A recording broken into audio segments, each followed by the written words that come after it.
Hello everyone and welcome to the Matney Discord Theories live theories. I have been working very hard to try and make up a ton of theories ready for basically today and on these random circumstances. Hopefully I'll be able to do some more soon, but right now I have a ton of questions to answer and a bit of introduction. So I am called MatPat. That is my nickname. I have been theorizing the whole season, and I think we need to probably talk about season 4 and what's coming up. So I've got a ton of theories here. We're going to address as many as possible throughout this stream, and let's just see how it goes. It's the first time I've ever tried to do this. But we'll start with the first question of, is Shane a double agent? Now this question came to us whilst we were talking about if Shane was going to be the season 4 helper. We proved that he was the SAE, and there's a common theme of Shane being the season helper. Then we decided to go in a little bit more detail, and we actually tried to research Shane's title as a renegade. And a renegade, in basic terms, is somebody that used to believe in one belief and then abandoned it for complete and utter different beliefs. Now that would make sense for any character, but Shane is very interesting because he's part of the SAE. This is where this gets very interesting, because it could mean one of two things. The first thing is that Shane is actually part of the Ultimate Evil, or was, and joined the SAE to take them down. And the reason he was at that dinner party was to meet with the SAE to give them information about the Ultimate Evil. Now, it's either that, or he could be a double agent from the SAE to the Ultimate Evil. Now, why could I say this? Well, again, you can swing it both ways. But I found it really weird when you actually look at the telegraph of saying that Shane had been poisoned. At the bottom right, it was none of this signed by the SAE themselves. What I found quite weird. But why would they send it unless they were the ones that poisoned him and sent him a message to any other person saying if you cross the line between the SAE, you are going to die. It does mean that the SAE are technically evil. It's quite funny. That's where the Shane double agent theory came from, and it also can make sense about why he had to die then and why he could come back in season 4, maybe as a helper or even a lieutenant. So that crossed off the Shane's double agent theory. Then we were talking about whether the Ultimate Evil or the final series will actually be in the medieval times. Now, it has been theorized before and speculated slightly, but we have actually managed to get a bit more proof regarding the whole thing. And it actually comes under the symbols that we see throughout the whole seasons. They are actually called alchemy symbols. The best one you will actually see is in season 2 on the back of the tarot card. Now, that is called an alchemy symbol. That symbol is a scientific symbol that can mean many things. I do have a book. I think that one means copper or powder. The one with the infinity symbol, with the line up and the crosses. I think there's 2 or 3. That means powder or copper. Now, that's their scientific symbol, but what does it actually mean? Well, I actually believe that it actually means nothing. But when I actually looked into the definition of an alchemy symbol, it actually came up trumps with actually something you may want to know about, and it originates from the medieval period. Now, a lot of the symbols actually respond from this medieval period or during the Renaissance. The Renaissance is a time of fighting and crusades and all this. And that's where I think the rivalry started between the SAE and the Ultimate Evil. To even more confirm this point, that is where I believe in season 1, episode 1, when Shane dies, basically says how he's part of the SAE, but it also shows as part of a knight and castles and dragons actually responding to the medieval period.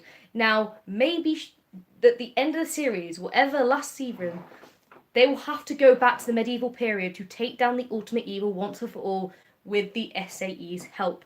That is a theory revolving around the Ultimate Evil in medieval times. So if we cross off these 2, we actually don't need those anymore because they have been explained. Next theory comes under why the Carnival Master and Arthur. This is one of the theories I've been working on for a very long time, and I still don't understand why. The sorceress makes sense. A child that was bullied and everything became evil, whatever. But the Carnival Master and Arthur don't really have a background. Yes, they say that Arthur was a confidence man, but do we even know it's actually Arthur? If we actually look in episode 4, Glozell's Death, in that book it actually has Marvin, Sarah, and Arthur's names.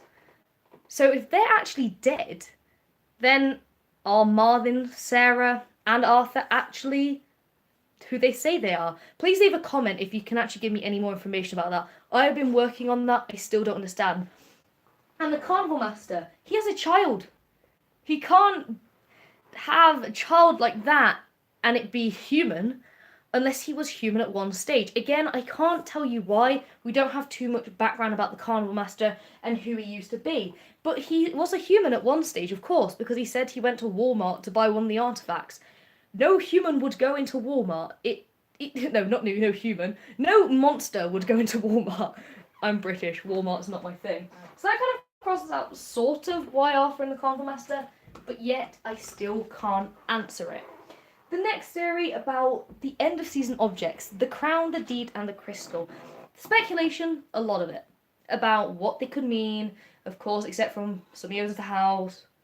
It's a revival kind of crown, and the crystal showed faces and could actually represent a revival as well. However, I don't think that is their purpose. I think their purpose are the actual end of season artifacts. And if we put this into perspective, that means that the end of season villains are actually just lieutenants towards the kind of ultimate evil, like commanders, like in a force. You have many commanders and they have foot soldiers each. And that's what I actually think has happened with the switch with Arthur, with the sorceress, and actually with the Carnival Master. They are actually just artifacts. They will be used in the last season to take down the ultimate evil somehow. That's where I think the artifacts are actually quite useful, because it does make sense. The deed could be the representation to the whole grounds that they're in. If the ultimate evil gets a hand of that, then they own the ground. It takes away the ground from the SAE who actually own it, apparently. Then in season 2, the crown, that could be what the ultimate evil needs to kind of gain the power. And in season 3, wait, what was that? What Discord? Oh, I will explain later. And that means that season 3, the crystal would be basically the thing that used to revive the army. Now that brings on another point that came up recently. Why Joey?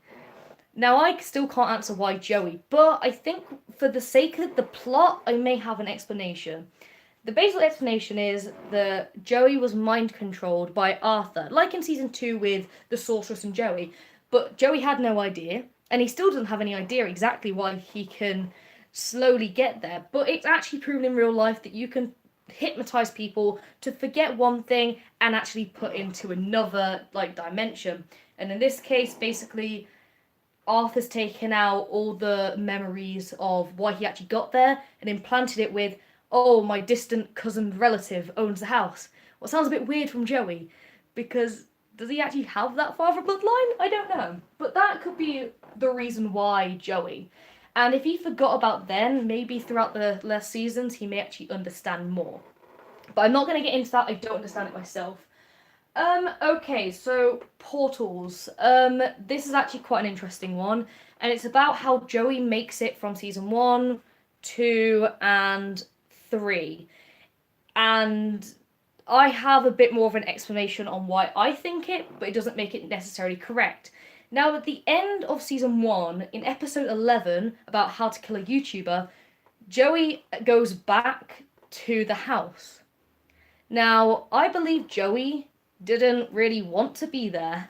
I think he actually wanted to leave, but that evil inside of him kept him to the house. It wasn't because of the deed. He could have taken that deed back to the 21st century, burned it, did whatever he could have done with it, but yet he still had it and he's now back at the house. It's like that he is stuck and has to keep at that area of the house, and that's what I believe actually may have happened. If so, then Joey somehow randomly made it to season 2. Now there was that purple ooze, what I believe is kind of like the portal opening and him getting sucked straight in. The only reason he probably got sucked straight in was because of the evil. The evil was driving him into season 2, not himself in his conscious mind. Then the third part was why Joey kind of makes it to season 3 from season 2. Of course, he's dead and it's the world between worlds. But what I believe is it actually goes, instead of like season, it actually goes season, doorway, season. He has to go through season 2, and it's basically like another doorway to get from like one room to another. Imagine it.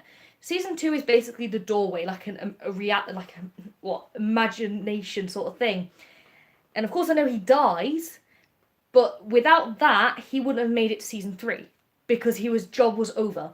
Him dying in that doorway allowed him to be access to the world between worlds, and then season 3 was the actual season where he had to deal with the Carnival Master, and then get the crystal to be able to make it to season 4. We don't know where yet. I can only predict so much about where.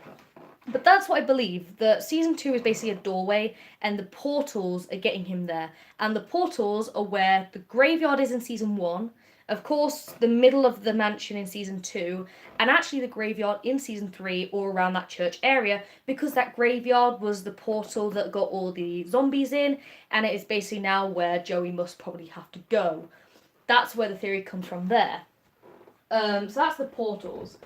And I just went through a bit of mind control about how Joey's actually been mind controlled, and it's happened frequently because he was technically mind controlled in season 2 with the Helm of Obedience, and in season 2 when he had to write the messages he had no recollection of, and possibly in season 1 with Arthur. But however, when he gets to season 2, he's become more sane, he knows exactly what's going on, he's done it twice before, and somehow is still alive. What do the symbols mean? I did go over them. They are actually called alchemy symbols. These are historical symbols that date back to the Renaissance period during the medieval period, where we believe that the final season will be with the ultimate evil. That's what the symbols mean. Oh god. I can't read my own writing, I'm going to be quite honest with you. How can Joey travel to the world between worlds now, since he is now alive? Well, this is where a very recent theory, I came up with about 2 days ago. It's very new. Basically, Joey can make it to the world between worlds because of the simple fact he is still technically classed as a dead man. I know he said his contract was over and he was alive, but he technically still died. Like Matt, he's technically still dead, but he's been revived. See, with Joey, it was because of a contract that he was alive rather than the Lazarus harp that actually revived Matt. But they're still technically both classed as dead. What comes to my thing of a new ETN rule? A person who dies due to a lieutenant or a supernatural experience will be taken to the world between worlds, and a dead lieutenant or lieutenant that disappears goes to the dark dimensions. So that means with Q old world between worlds, that is where the guests are still trapped. That's where Joey and Matt were trapped, and I guess that's where the guests are still trapped. Now, the reason why Joey, and technically Matt could do it as well, because they're still technically classed as dead, they can actually go back through the world between worlds to save the friends, the guests. And people have speculated, wouldn't the guests, like the all-star guests, have a different persona? Well, no. Because even though they have died, they still keep their persona. No matter what era they go in now, they keep themselves. They can't change it. It's like Joey. He's been 3 seasons. He has always been the savant. They won't change their characters now. They're kind of stuck with it. But as I was saying, because Joey's technically classed as dead man, he can make it to the world between worlds, get the guests, and get out. But it does probably mean that he has to go to another era to save the guests. So that means if he has to go to another era, that means there could be definitely another season where there's a ton of guests and they have to all die before Joey can even reach the ones finally. And that's how it works. And probably the final season where the All-Stars actually are is in the world between worlds, dark dimension area where the medieval time is. And as soon as Joey clears that, they can swoop themselves back off to the 21st century alive and well. But it means that no guests can die, because if only 2 guests survive, that means Joey's going to be repeating this pattern of having the same guests trying again. So that means guests cannot die in that last season. Or it could be the final plot where actually we don't see an all-star season, we just see the guests making it out alive at the end. So that is why Joey can make it to the World Between Worlds, and possibly how the next plot is going to work out. Now, a good video that was seen recently was from Season 2, The Confederate Cash.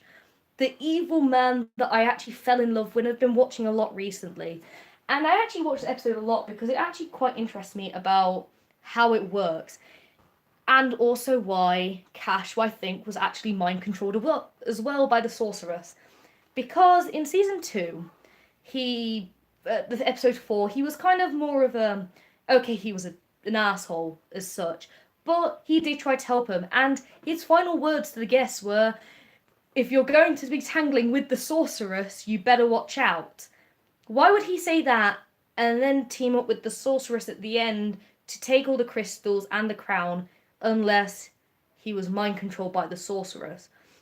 Now, Cash could also be back, maybe as an SAE member. If we think of the Dark Army as like part of the ultimate evil and Cash as an SAE member that was mind controlled after he kind of died, then that could make sense why he is coming back as an SAE member. But I can't be sure. There was no confirmation that he was SAE. There was no confirmation of anything except from he was a dick first and a dick last. That's the only thing. But that was speculation. But it could be a reason why Cash is back. Maybe as a like an all-season, all-star lieutenant, or as a helper going with the SAE. Maybe an SAE all this time. Maybe that might be the surprise. So who is next? So predicted next cast. There have been a lot of people who've been wanting James Charles. Markiplier's come up. I think we had Jack's Films Mini Lad. We think it's going to stick to the American theme, of course. Not many people from everywhere else. It'll probably be a lot of American, maybe Mexican, Canadian, but we don't think it will make it to Britain, where I'm from, and Australia. But if it does, it'll be quite nice to see a wide aspect. But the cast would have to fit a certain criteria, of course, they've always said it. So what would that criteria be? Well, we need to find out what the era is to know what the criteria will be for the right people. And that's why I don't think some YouTubers would fit. Maybe James Charles would. I'm not a big fan to see that James Charles would be a fit. It's just a thing. What if Joey was... yeah. We basically said if Joey was actually possessed, or Joey is actually the evil, or has still evil inside of him. I think the question that I wanted to also ask was, when was Joey possessed in Season 1? We see the clear thing at the end of Season 1, but when in Season 1 was he possessed? And why wasn't Ollie and Ava possessed? Well, this is where I think, during that mind control period, Joey was actually possessed exactly then. He was evil from the start. Yes, he didn't know it, but by the end of the season, by daylight, it had manifested enough for him to become evil. Or even though they actually managed to make it plant the dead, he still owned the deed, and technically the deed passed the evil. We saw what happened with some of the characters and how they became evil. The soldier became obsessed with gold inside the house. God Damien with the wicked hallucinations. The exorcism inside the house. All these things were like how the deed turned them evil. And it could have happened to Joey, since he now was the owner of the house. That might have been why Arthur was evil, but of course we knew Arthur to be evil beforehand, so that's why it doesn't make sense there. Will the ETN pattern break? Well, I don't think the ETN pattern will exactly break. There may still be, again, a Season 5, hopefully as many seasons as possible, but I don't think the ETN pattern will break with guy and girl living, Joey somehow living still. I don't know how he's made it.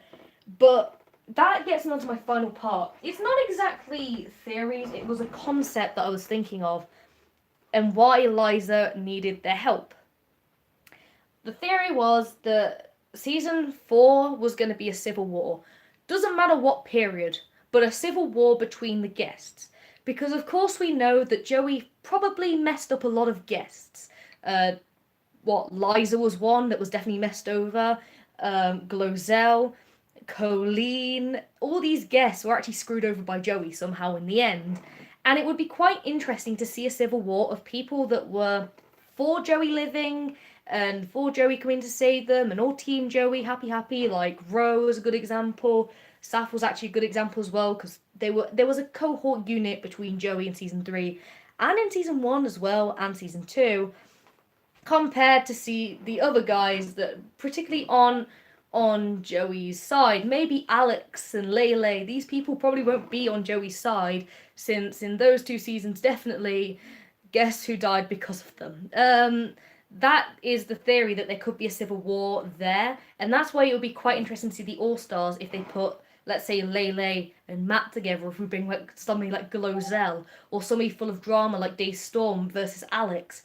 What if it wasn't Alex that comes back and Lauren and Daystorm? What would the rival be there? There are a lot of questions that need to be answered with, will there be an All-Stars? And I am pretty much sure that there will be an All-Stars or All-Star appearances, because that's why people like Cash could be back. We could even see Calliope or Allison back as SAE, because there's a theory that Allison actually was SAE, and the reason when she said at the beginning she was helping out friends, that the friends were actually some people in the SAE who wanted out. And there was one more theory, and it's actually about, I'll get a pen for this. It's actually about, I've got a rope. It's actually about the dimensions of ETN. So of course we know that there's definitely a ground in ETN. So that's where season 1 was, season 2 was, and season 3 was. But what if the deed represented to that ground? What if let's just imagine that the Ultimate Evil are trapped in a certain area, not a place, an area. And let's just say Joey, when he's travelling, he's not travelling to places, but he's only travelling to eras, what was part of the theory of around like the portal doors. It's not to a place, it's to an era. So basically, Joey isn't going like a timeline loop, he's actually just going 1, 2, 3. Exact same place. So that means if Joey ends up in the exact same place, that means the graveyard in season 1, the middle of the house in season 2, and the church and everything in season 3 are actually in the exact same place. Now in season 3, thank the Lord that somebody actually gave us the whole loop around the town, because it's a big circle that shows us where the evil was cut off from Everlock. And if we say that that is the maximum size of the stronghold in season 3 with the Carnival Master, what if season 2's mansion grounds were about that big as well, and so was season 1 house? Now it's a very unlikely theory, because in season 2 and season 1 we don't get to see the full ground, because we don't really see it from an above angle, we only see it from the house itself, because again, season 1, 2 houses, and season 3 was actually a whole town. But if we just say the grounds were the exact same size, that means Joey definitely doesn't go anywhere, he's actually just stuck in the exact same place. And that was the big theory that I came up with. That was probably the first big theory that I came up with when stopping watching, looking back and thinking, hey, what if Joe isn't moving? Now, these are all the theories I've come up with. There are definitely more in my mind, but I know if I say them, they will definitely be wrong, and I'm not going to put myself in that situation of picking a shovel up and digging my own grave later. But those are all the theories I have. That's all the questions answered, ready for season 4. And if I think of anything else, I'll probably do a mini stream, invite some of the Matley Discord theorists to come and debate with me. There may be a Matley podcast coming out soon. We have to probably redo that. Editing mistake over here. Deleted all the footage. Well, I say deleted it. My computer collapsed and I don't really have any of the footage left. But hopefully we can get a podcast out. Hopefully we can get more streams out like this where we review each episode in season 4, because season 4 has been confirmed. It's more like, what date does it come out? And on the final theory of will there be 2 seasons this year, I hope. The likeliness, no. I don't think there'll be 2 theories, however, no, not 2 theories, 2 series, but there could be a series and then there could be a teaser at the end of the year. That is the most plausible explanation, and so far, actually ETN is surpassing the barrier for the most seasons. So I think if they're passing that, they're going to keep going till the end, and they're going to keep making new plot lines for everyone to follow. But that's everything I've got. Thank you for watching. As a Matt Discord theorist, I love making tons of videos, and we will see you within the next theory. See you guys later. Now I've got to try and turn this thing off.